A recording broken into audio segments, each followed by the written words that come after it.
Você falou sobre a liberdade, né, de falar. O que que eu queria saber, por exemplo, desde essa reviravolta, você falou em algum lugar? Já foi convidada Ah, para? fui na Ouro Verde, foi bem legal.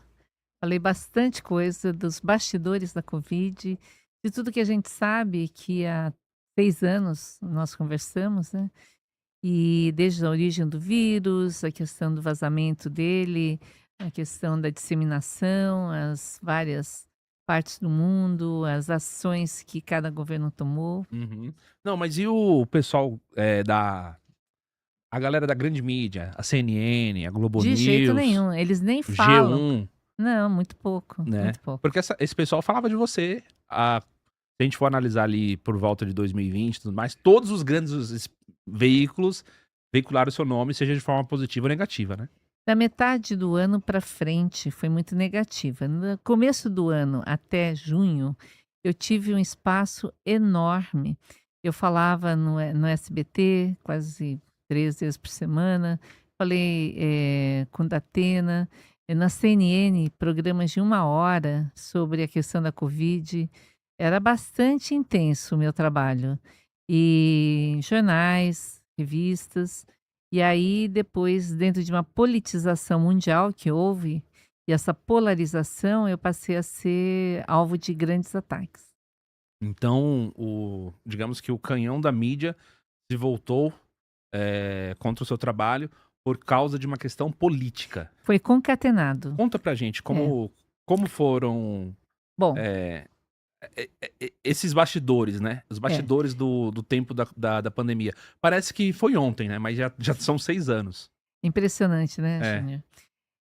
O que eu acho que aconteceu é que o Trump falou que hidroxicloroquina podia ser bom e o Bolsonaro também acreditou que pudesse ser bom para, melhorar os pacientes em situações iniciais. Nos Estados Unidos, o Vladimir Zelenko estava tratando os velhinhos de Nova York, judeus racídicos, com hidroxicloroquina, azitromicina e zinco, e tirando as pessoas dos quadros e não deixando ninguém para UTI, ninguém morrer. Assim, foram praticamente muito bem-sucedidos os casos. E no Brasil, nós estávamos tratando precocemente em quase todos os hospitais, descolapsamos Belém do Pará. As pessoas estavam morrendo em carros, porque não tinha nem lugar no pronto-socorro. Eles, improvisavam, balão de oxigênio para conseguir respirar, uma coisa louca. E depois, com os tratamentos de hidroxicloroquina, azitromicina, zinco e também com corticoide na fase depois de 5 dias, Sim. conseguiram descolapsar. Nós tratamos o Amapá, o Randolfo Rodrigues até, premiou os médicos pela vida que fizeram parte de uma força-tarefa. Eles só tinham 2 leitos de UTI no Amapá inteiro, e aí eles fizeram tendas no centro da cidade para tratar os pacientes, e isso foi muito bom. O próprio Mandetta, que depois se voltou totalmente contra o Bolsonaro e contra nós, ele no começo ele tinha indicado a hidroxicloroquina e depois, eu até avisei que não era para colocar doenças graves e moderadas, era para deixar só com iniciais. Ele falava para todo mundo ficar em casa, ficar com máscara, e ele quando saiu do ministério abraçava todo mundo, sem máscara nenhuma, maior que nem o Dória, que falava para todo mundo ficar em casa, fechava, escritórios, lojas no centro da cidade, soldavam ele e o Bruno Covas soldavam as lojas, e aí ele foi tomar banho de Aplicavam sol. multas, né. Ele foi tomar banho de sol em Copacabana, né, no Copacabana Palace. O próprio, acho que foi o Boris Johnson, o primeiro-ministro da Grã-Bretanha, também foi pego numa festa, todo, sem máscara, né, confraternizando, e o Anthony Fauci também. Ele falava para todo mundo ficar em casa, ele que criou a história do lockdown e ele admitiu que não tinha nenhum subsídio científico para dizer que todo mundo tinha que ficar preso em casa. Uma coisa é você deixar em casa, o seu avô que tem comorbidades, tem outras doenças, que vai ter problemas com a idade, pessoas doentes, transplantados, que não podem pegar infecção nenhuma, e a outra coisa é fechar a população inteira em cubículos, todos juntos, contaminando uns aos outros. porque alguém tem que sair para comprar comida, né? Entendi. E aí o que aconteceu é que essas medidas que foram tomadas ficaram claras que eram medidas exteriores, porque no diário que o Fauci, Anthony Fauci, que era diretor do Instituto Nacional de Saúde da área de infectologia dos Estados Unidos, fez, ele disse que ele foi para uma reunião na casa do âncora da CNN, que era ótimo, porque ele estava saindo na mídia toda hora, que ele tinha saído na Forbes, que ele era o cara mais falado no mundo inteiro. Uhum. E para os outros ele dizia para ficar em casa. E ele mesmo saía, ia lá, tomava champanhe com o âncora da CNN. Outra coisa que ele fez também, que ele falou no diário, imagina alguém que escreveu no diário, o que ele fazia de verdade e o que ele falava para os outros. Por exemplo, ele fez uma injeção daquele RNA mensageiro no braço, para o público ver, para perder o medo, e ele mesmo teve embolia de pulmão. Aí ele foi internado na Walter Reed Hospital, que é o hospital militar de Washington, muito bom, e não avisou ninguém. Assim como ele falou assim, é super seguro fazer vacinas em grávidas, porque é só o percentual, mesmo que idade grávidas perdem 8%. Então, esse é o bastidor do, do, É. do, do Só que grande defensor do lockdown. esse é um negócio muito grave, porque ele falou que era seguro grávidas vacinarem, só que as grávidas que vacinaram no primeiro trimestre, 80% perderam os bebês. Então não era seguro vacinar as grávidas no primeiro trimestre, Eu além das conheço gente que malformações. perdeu a Exatamente, gravidez por causa da por causa vacina. da Eu vacina. não conheço gente Não é vacina, vamos combinar. Não Isso é? não é vacina, isso é um RNA mensageiro, é uma terapia gênica experimental. É. Eles chamam de vacina para confundir as pessoas. Vacina era o Coronavac. Coronavac é um vírus atenuado, que eles dizem que anularam, né, o vírus, mas quando você tem um galão de vírus, nem sempre você anula tudo. Então, você inoculava um tanto de vírus, às vezes, que não conseguia ter 100% de destruição do vírus, inativação do vírus.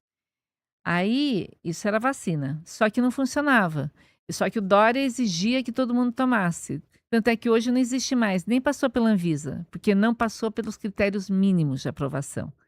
Mas era obrigada a fazer. Outra coisa, você não pode exigir que um povo faça um tratamento experimental obrigatório, porque isso vai contra os tratados de Helsinki. E esses tratados, eles protegem os seres humanos de experimentação em massa, como foi feito durante a Segunda Guerra Mundial pelos nazistas. Nós temos tratados que nos protegem. Você tem que assinar que você aceita fazer parte de um experimento, que depois você pode tirar. Você não pode ser obrigado a tomar um negócio que ninguém sabe o que vai dar, para entrar num fórum, para entrar numa polícia, para entrar num hospital, para entrar num avião, para entrar num congresso. Isso é um absurdo. E agora, Porque ainda... iriam exigir o tal do passaporte sanitário, né? Para você entrar em qualquer lugar precisava. Não, e outra coisa, você podia tomar qualquer vacina. Que mistureba é essa? Nunca foi testada essa mistureba. Só que acontece que era melhor para isentar de responsabilidade. Você tomou uma Coronavac, uma AstraZeneca, uma Pfizer, outra Janssen. E aí? E aí? Quem é responsável se você tiver uma trombose, uma embolia de pulmão, um infarte, um AVC ou mesmo um câncer turbo? Mas espera aí, você está falando coisas muito polêmicas. Vamos tentar colocar em caixas separadas. Vamos primeiro falar do lockdown. Quero voltar no lockdown, porque isso foi uma coisa, pelo menos eu não tinha experimentado na minha vida uma coisa chamada lockdown. Muitos contam a história de que foi na peste negra, né, em primeiro lugar, e na gripe espanhola. É isso? É possível, eu não sei te dizer, mas um lockdown dessa magnitude nunca aconteceu. Exato. Na realidade, o modelo do lockdown foi dado em Wuhan, quando houve o escape do vírus do laboratório e quando falaram que ele estava no mercado de animais peçonhentos, A história do morcego, né? A história do morcego. Mas eu ia perguntar, o lockdown, a princípio, você pode dar sua opinião, tá? Você acredita que ajudou ou piorou? Ou foi ineficaz Bom, ele acabou com a economia de um monte de gente. Tem gente que não se recuperou até hoje, tem gente que se suicidou porque perdeu tudo e não melhorou em nada, não foi eficaz. Por quê? As pessoas continuavam pegando o vírus, mesmo quando estavam isoladas nos asilos de velhos, idosos lá de Nova York. Isso foi um estudo feito que o lockdown não funcionava. Foi um modelo criado em Wuhan, logo no início da pandemia, e repercutido pelo Fauci ao longo do mundo. O lockdown absoluto, existem 2 tipos de lockdown. É aquele que você fecha tudo, como foi feito, inclusive praia e parque, que é onde o vírus não tem problema, porque tem sol, tem vento, aeração, tem ar livre e não é um lugar que você vai pegar o vírus. As A- pessoas não podiam frequentar parques nem praias. Aqui em São Paulo, realmente, o pessoal não pôde mais frequentar parques livres, não podia É fazer absurdo. caminhada, não podia fazer exercício físico. E nas praias, eu lembro que teve um pessoal que quis furar o lockdown no final do ano, porque todo mundo quer ir pra praia no final do ano, né? A pessoa foi pra praia e começou a receber umas rajadas de água, né? Aquele canhão de água, É. pra ser expulso Então, das isso é praias. absurdo, né. Então o lockdown, ele não funciona. Existe um lockdown vertical, que é você isolar as pessoas em risco. Essas sim, você deve proteger e faz parte, os idosos não deviam ficar trabalhando, fazendo coisas, se expondo desnecessariamente. Agora, outra coisa, com relação a essa fase, era assim, você colocava os bancos para funcionarem das 2 às 4 da tarde. Apinhava gente, juntava todo mundo na fila, na hora que entrava no banco era aquela confusão, aquele monte de gente junto. Você deveria Entendi, era abrir o entendi. banco 24 horas por dia. Outra questão era também transporte público, só funcionava em pequenos períodos. Deveria funcionar 24 horas, diluir as pessoas. Shopping também, porque só funcionava poucas horas. Primeiro que quebrou todas as lojas. Quem tinha restaurante em shopping não podia nem entrar, nem para fazer delivery. As lojas também fecharam. Então, foi uma confusão criada por essa situação, que o Anthony Fauci é o responsável e ele sabia que ele não tinha substrato científico para isso. Você acha que é porque foi falado, por exemplo, de um novo vírus esse ano, teve o surto do Ebola, mas teve Então, um. todos os vírus que estavam nesse negócio de ganho de função. O que que é ganho de função? É você fazer um vírus que não infecta a gente, passar a infectar a gente, que não se transmite de um para o outro, transmitir mais de um para o outro. Então, foram dadas, assim, algumas características no vírus. Eles colocaram uma fração que se chama CD147 Tá. no vírus do coronavírus.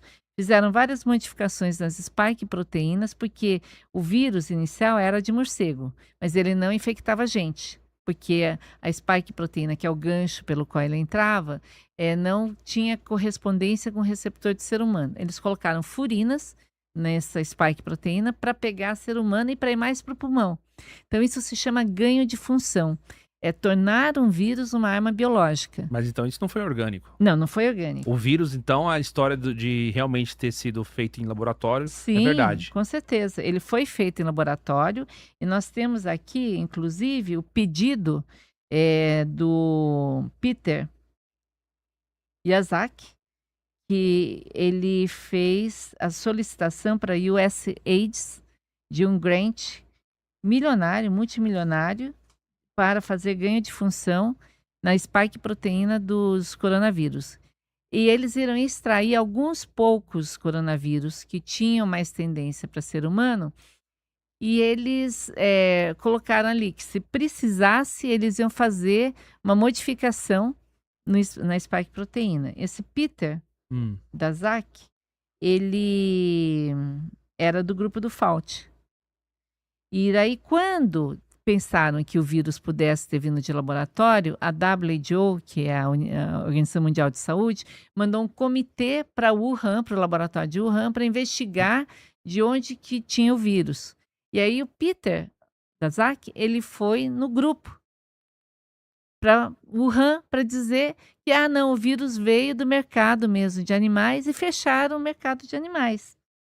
Então eu tenho, o que eu estou procurando aqui, eu tenho até o pedido que foi feito por ele para os Estados, projeto Defuse. Era aqui, o Defusing The Threat of Bat-borne Coronavirus. Então, era para você diluir Posso mostrar na câmera? Sim. Deixa eu só mostrar aqui pro pessoal. Esse Olha. era o projeto do Peter Daszak. Aí, né? Tá mostrando? Que foi para o governo americano autorizar o laboratório de Wuhan a fazer o ganho de função do coronavírus. Entre Autorizar? outros, autorizar.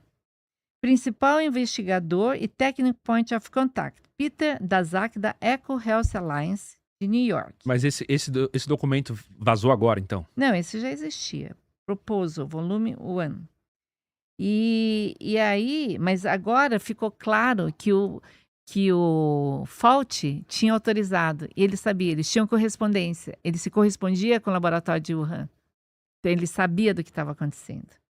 E uma das pessoas que inicialmente falou do vazamento do laboratório era um dos pesquisadores chineses, ele morreu.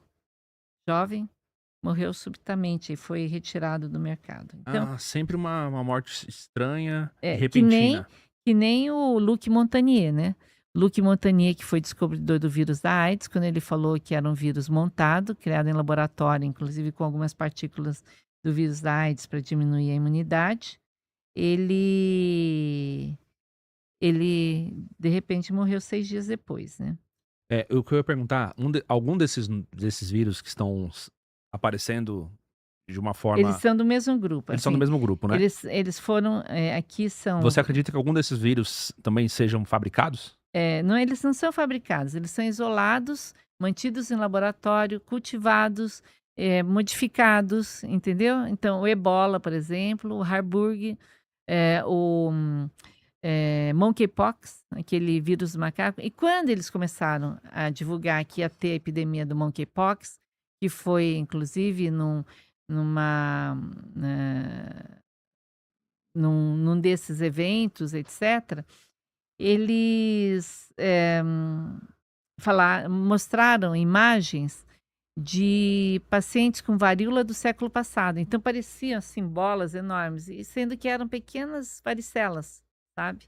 Que era o monkeypox. Então, o pavor, o medo vem antes. Aí depois você tem a questão do vírus propriamente dita. Uhum. Outra coisa importante que eu estava falando, essa questão do aborto nos primeiro trimestre, é muito grave. Você não dá remédios para uma grávida no primeiro trimestre. Como é que você dá um RNA vírus que entra nas células do bebê, infecta todas as células do bebê, transforma a forma de produção de proteínas daquela célula e produz spike proteínas para inflamar o bebê inteiro? Não tem quem resista. Você falou que 80% das grávidas que foram vacinadas perderam o bebê. No primeiro trimestre. No primeiro trimestre. Quando elas são engravidadas no segundo e terceiro, já é menor a chance de perda. Não, mas no primeiro trimestre, 80% perderam. Foi. E os que vieram nascer com alguma condição? Olha, tivemos alguma eu tive amostragem sobre acesso isso? a um ultrassom logo no início da questão das vacinações de AstraZeneca, etc., de um feto mal formado que estava crescendo e que os pais não queriam que crescesse, entendeu? Então, assim, existiam muitas malformações e a gente não sabe, porque estava numa determinada universidade do Brasil e eu não consegui que a pessoa fosse fazer todos os testes, etc. Outra coisa, Open Safely, a eficácia da vacinação da Covid-19 em crianças e adolescentes. Mostra o seguinte, as crianças têm infecções muito discretas quando tem Covid. Então, você não precisaria vacinar todas as crianças. E você não sabe o que causa nas crianças. Porque esse RNA mensageiro em crianças não foi estudado ainda no mundo. E você sabe, agora já se sabe, que ele entra nas células do corpo inteiro, inclusive testículos e ovários. Então, você não sabe o que vai causar a médio e longo prazo. Pode causar infertilidade. Pode causar problemas que você não tem ainda controle. Por isso que os estudos ainda estão ongoing, andando. Eles estão em estudo. E quando está em estudo, você não pode obrigar, por exemplo, como está sendo feito agora, que jovens médicos ou estudantes de medicina, para fazerem seus estágios, eles são obrigados a tomarem vacina da Pfizer uma vez por ano.